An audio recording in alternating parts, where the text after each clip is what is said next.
देखो बच्चों, सवाल नंबर 6। एक किसान के पास समांतर चतुर्भुज PQRS के रूप में एक खेत था।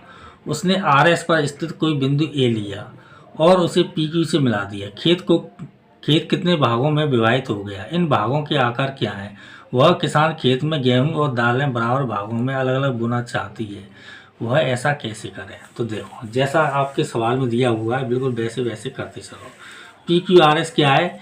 एक समांतर चतुर्भुज के रूप में एक खेत है। तो देखो, PQRS दिया है तो PQRS एक समांतर चतुर्भुज बना लो।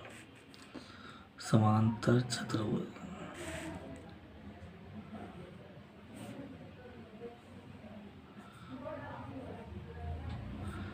PQRS। और क्या दिया है? उसने RS पर स्थित एक बिंदु कोई बिंदु A ले लिया। RS कहाँ है? यहाँ पर है। तो कोई एक बिंदु ले लो A ले लिया, यही कह रहा है। और उसे PQ से मिला दिया, यानी यहाँ और यहाँ मिला दिया। तो जैसे जैसे वो कह रहा है वैसा वैसा आप करते चलो। ठीक है बच्चों।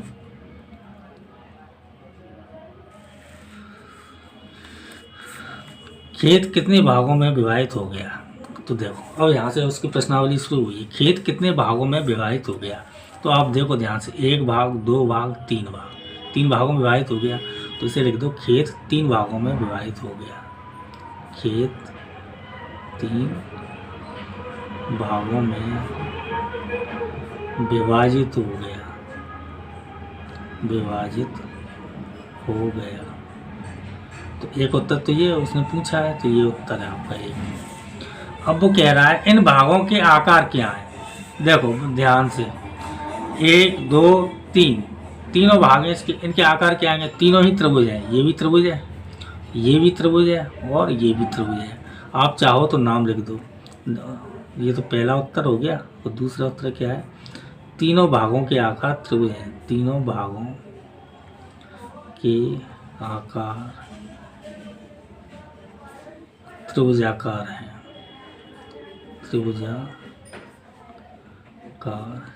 चाहो तो नाम लिख दो।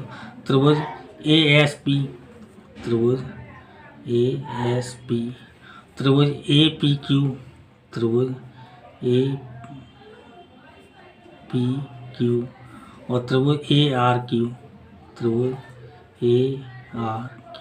ठीक है बच्चों, तो ये 3 त्रिभुज हो गए। अब वो क्या पूछ रहा है? वह किसान खेत में गेहूं और दालें बराबर भागों में अलग अलग बोना चाहता है, वह ऐसा कैसे करे? गेहूं और दाल बराबर भागों में अलग अलग बोना चाहता है। तो देखो, आप जानते हो ये क्या त्रिभुज बन रहा है, इसका आधार क्या है? PQ। और समांतर चतुर्भुज का आधार क्या है? PQ। तो एक ही आधार और एक ही समांतर रेखाओं के बीच में जो त्रिभुज और समांतर चतुर्भुज बनता है, तो त्रिभुज का क्षेत्रफल समांतर चतुर्भुज के क्षेत्रफल का आधा होता है। तो इसका मतलब ये आधा भाग है। ये आधा भाग किसका है? इस चतुर्भुज का आधा भाग है। तो बराबर करना चाहता है। तो मान लो इसमें अगर वो गेहूं कर दे, इसमें अगर वो गेहूं और क्या है?